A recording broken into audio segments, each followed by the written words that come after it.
And we are live. Good morning, crypto warriors, and welcome back to Gem of the Crypto, episode 1152. Goodness gracious. Today is Monday, October 2nd, 2023, and I'm King here to bridge the gap between community and crypto every day, Monday through Friday at 10-ish. I would say most days these days. Today's top story is only a few. Bitwise announces Ethereum ETF launch on October 2nd.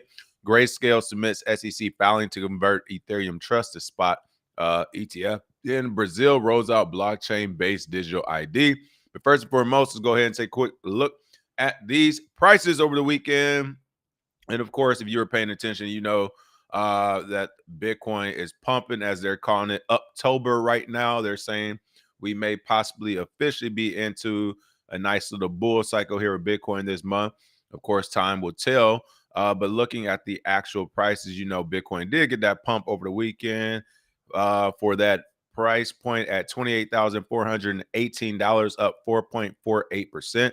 Ethereum at $1,721, up 1.98, up 2.04%. Number 5, Ripple at 52 cents, up 0.59%. Number 8, Cardano at 26 cents, up 2.22%. And number 10, Tron at 8 cents, almost at actually 9 cents too, up 4.48%. Trending tokens is Pepe token up 2.82%. Bitcoin and Chainlink. Fear and Greed Index has got a nice little pump, actually up to 47. So it's almost 50-50 for a lot of people. Bitcoin dominance at 49.6%. Nice little pump there. And Ethereum dominance at 18.6% for them themselves. All right, really quick, what's going on? All the warriors out there in the chat: Wisdom Bars, Alapio, Outlaw, Rashu, JB, Chris, Chloe. Let's see, Fanteezy, Grand Rising, Chappelle House, Cigar Indian, One World Hub. Good morning, good morning, good morning. What's going on, everybody? Not many stories today, but wanted to make sure I just came and checked in on this beautiful Monday morning. It's a great week. A lot of things are going to be happening this week. Can't wait. So let's roll into it. Bitwise, one of the top stories out there, announces Ethereum ETF launch on October 2nd. Bitwise stated that this move will enable investors to access CME Ether futures. Here we go.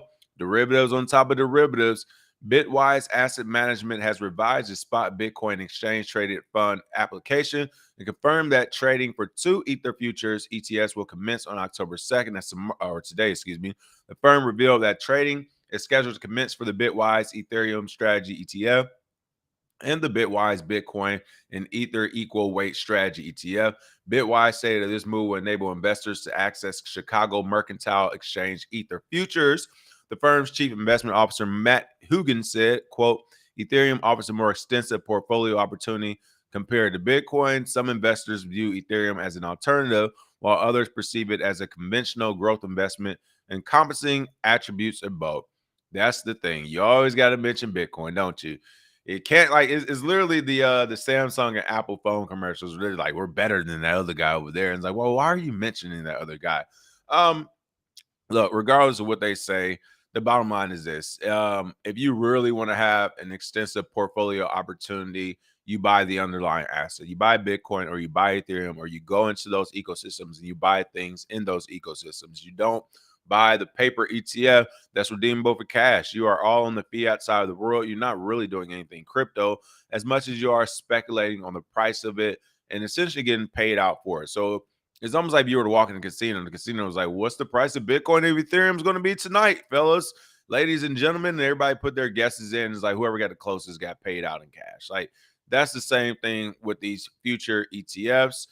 Futures and ETFs, from what I'm seeing, they're just really derivatives on the underlying product, but they're not doing anything innovative. It's not like if you buy an ETF, your Ethereum performs different, or you get a Bitcoin ETF, the Bitcoin performs different. Like, no, it's not doing anything different, but allowing them to have a derivative of the underlying asset, which I said could possibly be dangerous if they don't actually buy the underlying asset. We keep assuming they're going to buy the underlying asset.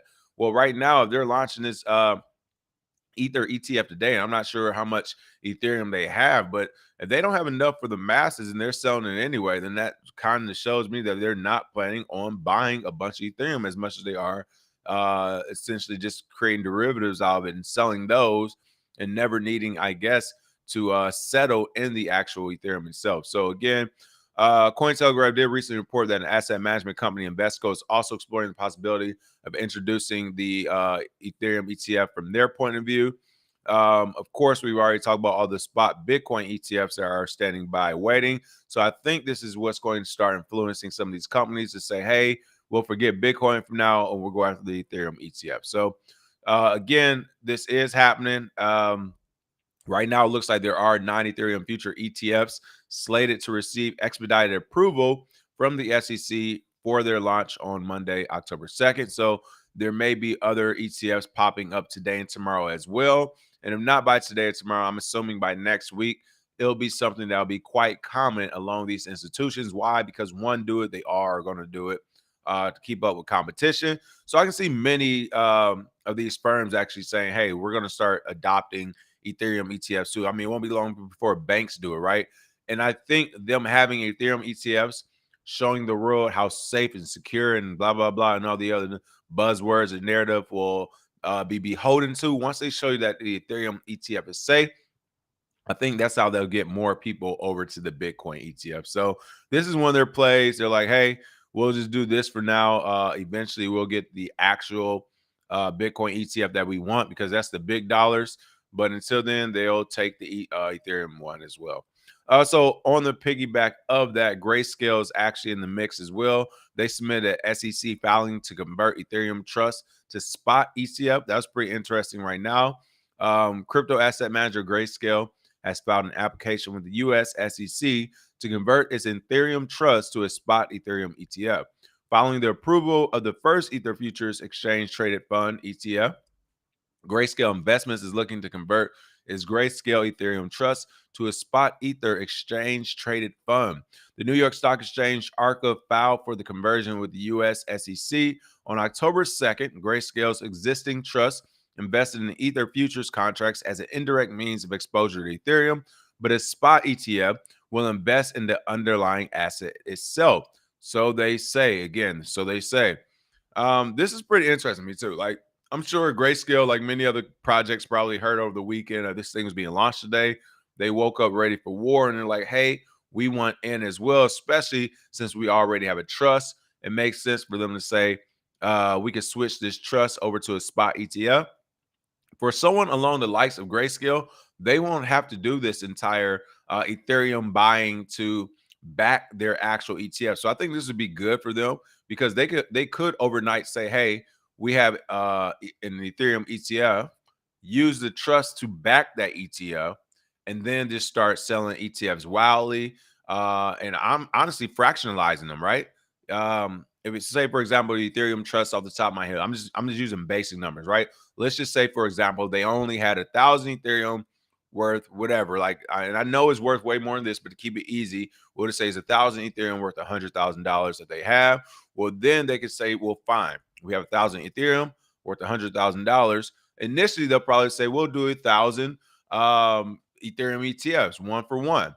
Once they sell out those 1,000 or those 999, then you can say, well, now one Ethereum ETF for Grayscale might be worth 10 Ethereum itself, right? Or 15 or 20 Ethereum instead of just one for one. And that's how you can kind of start to water it down and create these derivatives on top of derivatives. And they can say, well, all right, well, now in the year 2040, 100 Ethereum ETFs equals one Ethereum actual, one underlying Ethereum.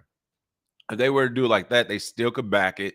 They still have a case for it. And again, it would literally just be derivatives on top of derivatives. So I think that's where some of these companies will eventually go. But as far as the onset, I think Grayscale does have a case here. Again, they already have Ethereum Trust. They have Ethereum stashed away already. So just to switch this over to actually attain a spot ETF and start selling it like that, poof, out of thin air, you're selling paperwork that says I'm a Bitcoin or Ethereum ETF, even though I do nothing at all, and the underlying asset is safe. Now, what will be interesting is that if the likes of Grayscale, if they do something like this, how will it actually weigh on the business? As far as, will this be any type of commingling of funds, right? For the people who are part of the Grayscale Ethereum Trust right now, they decide to become a part of a trust. They want the underlying asset. So for Grayscale to say, hey, we're going to turn this trust into ETF, or we're going to convert it to ETF, like, I don't know. Did everybody vote on that? How has their customers taken that? I don't know. But just looking at what we've seen in the past from different projects, I'm thinking of like Terra, when he changed all of a sudden to algorithmic stable coins, and then from there started buying Bitcoin. It's like, well, did you ask the community? I look at some of these. I mean, even FTX and Alameda, where they were making the case that, hey, we had to give Alameda these funds for this to happen. Alameda did this, blah, blah, blah. Like, to me, this is the same thing. The funds are already in-house for the Ethereum trust. They weren't in-house for an ETF. And the ETF could possibly play with people with money who already are essentially confident in the actual trust, who believe in the trust. So again, to me, it's going to be interesting to see. I think it will work out. So it probably wouldn't be any like bad news coming from, because again, the ETF itself would essentially cause the Ethereum derivative, and that should make a project or company make more money or bring in more capital. So I don't see the people in the trust getting angry at this. But if it were fumbled, this to me will be one of the like weaker points they would go after. They would say, "Hey, I never signed up for a spot ETF. I signed up for your Ethereum trust. You all converted on your own." So that would be like the only weak point of this. But hey, I don't think it's going to happen. Again, they already have a huge Ethereum size wallet, so this kind of makes sense to roll into this ETF for them, and I think it'll work out for their customers as well. But you can see here, they're being quoted. Grayscale CEO Michael Sonnenschein is being quoted by saying, "As we filed convert Ethereum E to an ETF, the natural next step in the product's evolution, we recognize this as an important moment to bring Ethereum even further into the U.S. regulatory perimeter." I agree with this, and this is the problem. This is an important moment for them to bring Ethereum into an even further U.S. regulatory perimeter. And this is the problem. They want to bring things like Ethereum and other cryptocurrencies under this regulatory perimeter, as they say it, because in their belief, especially when you're thinking of the legacy institutions, this is the natural next step in the product's evolution. They're already considering it a product when they're talking about ETHE to the ETF. It makes sense as a financial product, but again, as an underlying asset, it does not make sense to do this.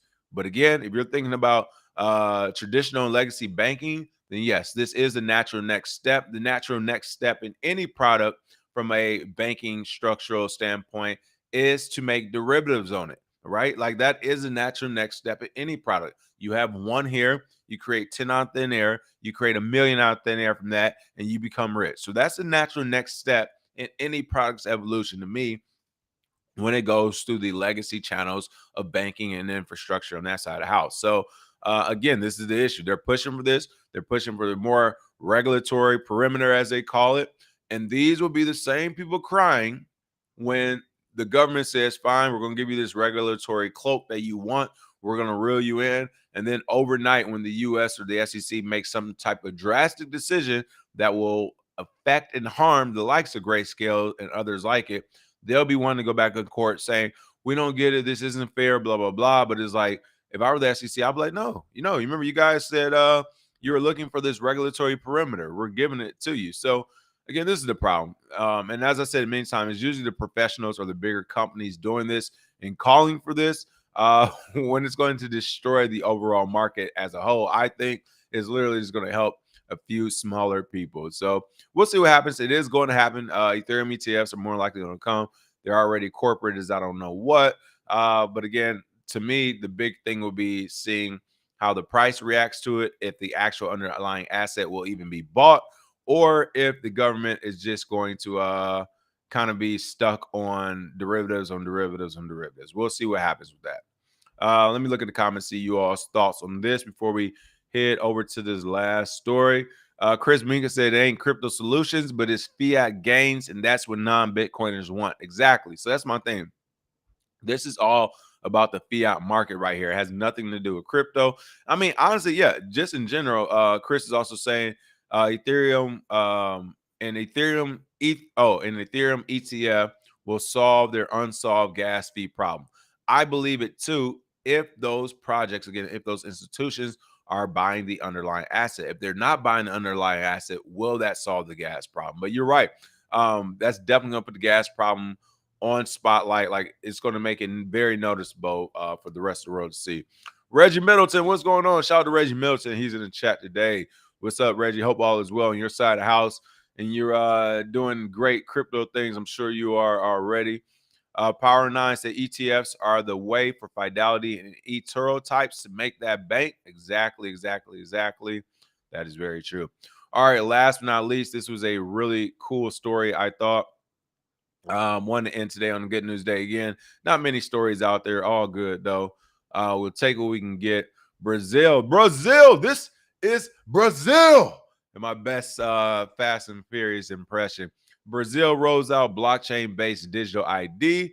That is right. Brazil is launching its new national identity program powered by blockchain technology. Rio de Janeiro, Goiás, and Paraná will be the first states to issue identification documents on chain.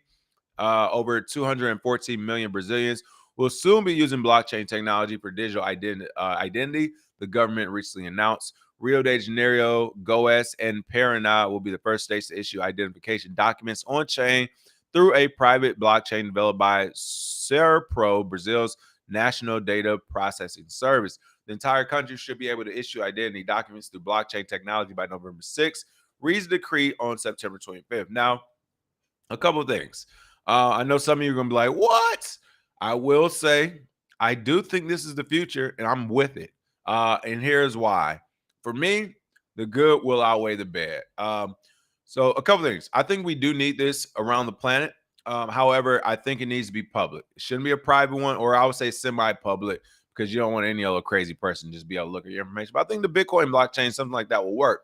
But essentially, I think we do need it because there is I was just speaking to America. There's too much. There's no accountability still. There's too much unaccountability. We don't know where people kids are. I mean, I'll just talk of Los Angeles. Like literally, there's groups of 50 to 100 juveniles running around, hitting malls and stores, like robbing everything left and right. And we had a national identification system. And I'll take it a step further. You tether that to a phone. Every child, everybody, everything gets a phone from the ages, I don't know, of 8. Literally, everyone gets a smartphone at the age of 8. You need to check in once a year. It's a 3-question survey to say, yes, I'm alive. Yes, I'm safe. And yes, I pay my taxes type of deal. Something simple as that, just so every government can have accountability of all their citizens, make sure people are alive and safe. Look, motherfuckers go get kidnapped, go missing for 6 months. We can track their phone ping to the last ping. We don't have to wait 6 months to know that they're missing. Why? Because they haven't checked in and stuff. I don't know. I think this is a brilliant idea to put people in different countries on a digital ID system. Now, of course, I do see the issues with it, right? Which is why I said it should be pretty public, transparent, things like that. I'm not with the private one. That could get a little bit too crazy. So there are some issues with it, I know, but there would be so many great things. I'm telling you, the accountability factor, A, and then B, paying off national debt. People, literally, if you wanted to, you could just have a public one, a nationalized digital ID blockchain, and we could actually charge companies to promote on it, right? So I don't know, if CVS want to do something on the blockchain, if Target, if Apple, if all these companies, we say, fine, you can do it. And this is how we will actually pay for it. So we're not taking taxpayer dollars. If anything, we're giving taxpayer money back. I'm about to start crying. No cap said they got to do muster, LOL. Yes, exactly. That is. Listen, we need it. Tell me we don't need it right now. The crime is crazy. We can't keep up with people. This isn't crypto related. I won't go high and right now, people. But absolutely, yes. I told you. Listen, I told you I'm gang. I think we need to digitize and add more technology to every piece of society right now if we want to become more efficient and actually do things like go to outer space and different planets. Like everyone keeps talking about the future and space travel and all this other stuff. It's like, yo, we still beefing with each other in our same countries. Like forget going to war with another country. We don't like ourselves in each other countries. Like by using technology and digitizing everything, this will get rid of a lot of the pain points. Again, I go back to just speech. Imagine if everyone spoke the same language. People like so much more shit will get done so much more efficiently. Like, so I'm all about technology. I do think we need digital IDs. Yes, I understand the possible bad things that could come from it, but I think the good far outweighs the bad. I think the good, like far, I mean, literally to the point of especially persons under the age of 18 to where it says, hey, I don't know where my child is. I don't know this human is at. This person is missing. we can do like a national search within minutes and pinpoint areas where this person could be. I think that would be incredible. Again, I understand the bad part about it, but I get it. Wisdom Bar said government paying off debt. Hey, I'm just creating the system. We got to elect the right people to do the right things. But as far as systemically, these are things that could actually work with technology. And I mean, hey, don't believe me? You don't have to listen to me. Brazil's doing it anyway, right? Brazil said we're going to move forward and do this. Again, I'm with it. The private blockchain, to me, that is an issue that does scare me. And then this as a whole does scare me because, again, something as simple as like while it's supposed to be used for good, I'm not stupid. There will be a government to say, I know where all 214 of my citizens are at all times. On election days, I'll make sure that only a percentage of these people in certain places can vote. Like easy with this data, you can do that. For taxation purposes, I'll make sure, like I'll program the tax, right? As a government, you'll just program it. Person turns 16, 18, whatever person makes a certain amount of money is already programmed to start yanking them about the account, right? So these are things where we'll be like like that's the icky part about it. But again, the good part about it is, oh my God, I don't know where my 8-year-old's at. I don't know where my 5-year-old's at. Well, when was the last time we had a ping on that phone? We're pinging all phones that the government issued once every 3 times a day or whatever. We're doing all these, like, I'm telling you, all this tech will come with it, which will be overwhelming and a lot at first. But again, for safety and for issues and things like that, I mean, you talk about crime-free societies, this is going to make it get a little bit closer to where it's super hard. Like, imagine something as simple as a grocery store. The door won't open. And again, I even go to the eyes. I'm not even trying to scan eyes and faces like some of you weirdos, all right? I just said a phone. That way it's actually not connected to your biometric data. But imagine if the grocery store, the only way those doors open is if you have your government issue phone on you. Like literally, that would be the only way most doors, CVS, the only way it opens. You go to club, the only way you can get in. You go to party, like if you do that for most things, where the only way the door is even opening for you, buses, public transit, like it's from having a government issued phone. I'm telling you, the next time a crime happens, is like, well, shit, who over here don't got their government phone on them? Like, we about to solve this in a minute. So I don't know. This is gonna be crazy. We'll see what happens. Let's see. Alapio said your 8-year-old is gonna be in the back of a van and the phone at the bottom of the river. I'm not saying that's not true, but what I am saying is that it's already something called research the a crime triangle, people. Essentially, if a crime happens, you draw a triangle around it with certain distance points, and it's about an 85% chance that that criminal lives within that triangle. So there's already ways to predict this. So I'm telling you, with the phone, even if your 8-year-old's in the back of the van and the phone's in the lake, like the moment that happens, like the ability to pinpoint the probability of where that person would be at, or like what direction or area that person would be at, like it's not super hard to do. I'll say that it's not easy, but it's not super hard, people. Yeah, forensic criminology is a real thing, man. It's crazy, I know. All right, let's see what else is going on with this story. According to Alexander Amarim, the president of Serpo, the immobility and decentralization. See, this is what I'm talking about. The decentralization is not decentralized. You already said it was a private one, so I'm not sure why it says this. But the decentralization of blockchain made it an ideal technology for the country's digital identification project. And this is where it's going to be a problem.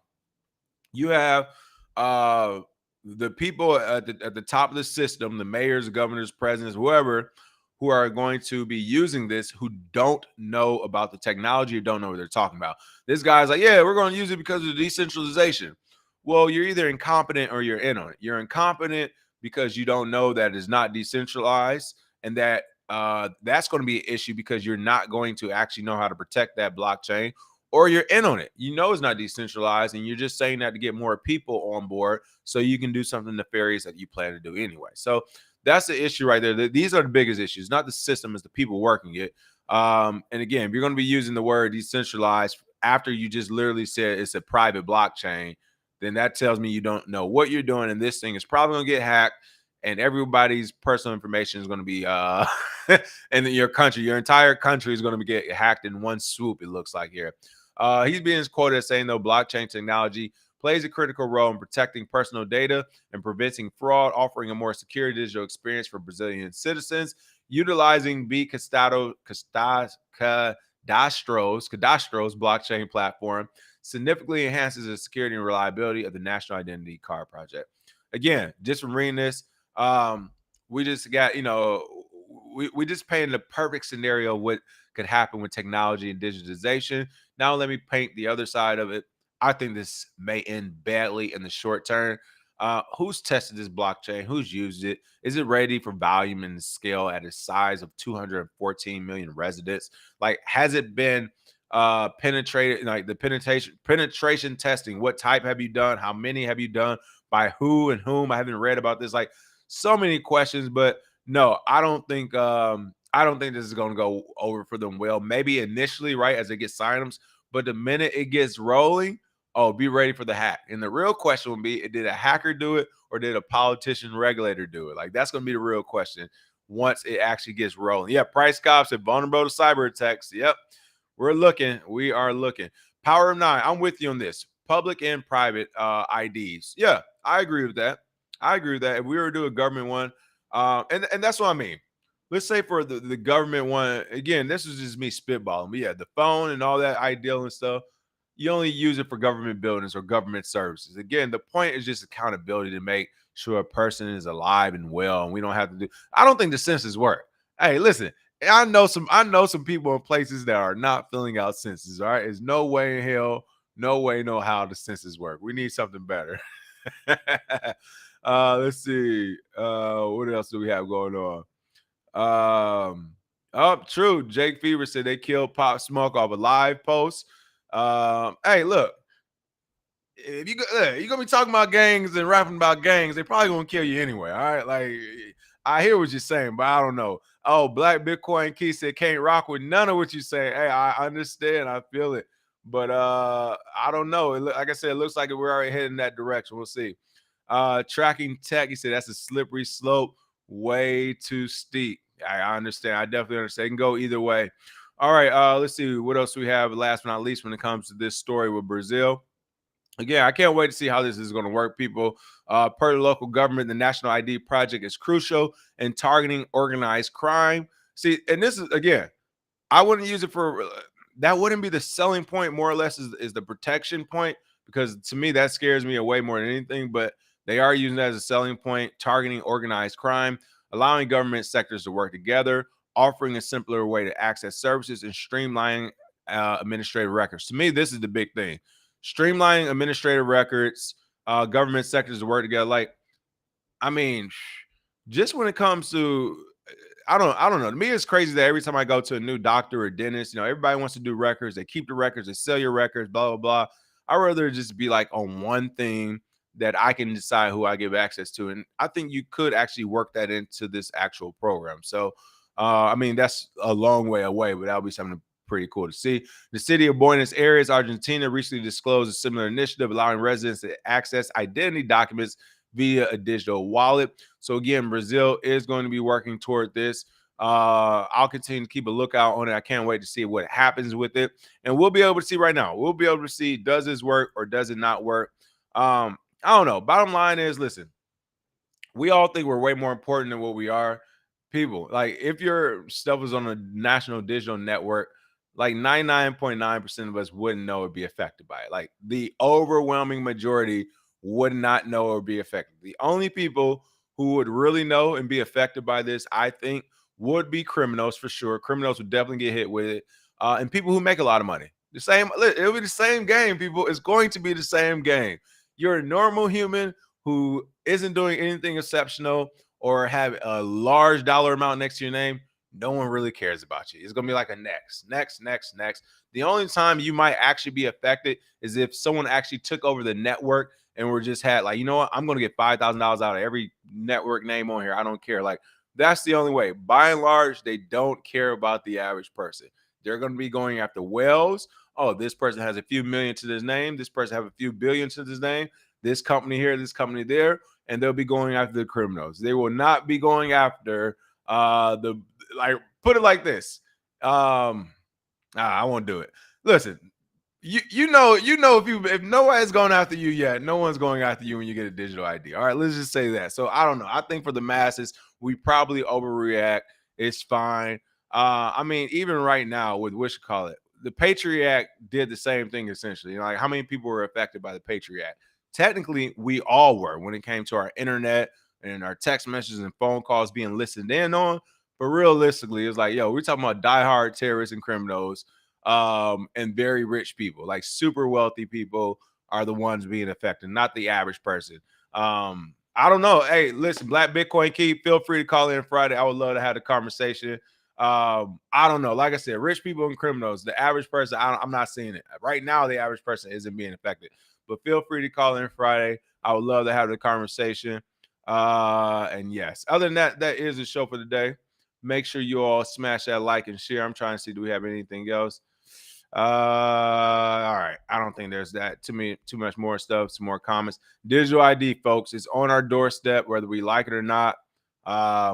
Brazil's doing it. I can tell you what, here's a fact. One thing's for sure, two things for certain.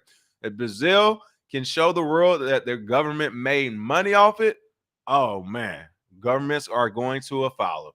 They're going to say Brazil made that $100 billion off of their digital ID program. What can America and Canada do? You know we coming next. All right. We'll hold out on that. Hopefully we have at least 50 to 100 more years. We won't see it. Only our children and grandchildren will. Smash that like and share. As of now, I plan on coming on tomorrow. But again, guys and gals, the news cycle is slow. So I wake up and it's really a slow cycle. Don't expect anything. I'll probably just take the day off and rotate back to Wednesday. But yeah, I'm free to come on every day. It's just been a slow news cycle. Smash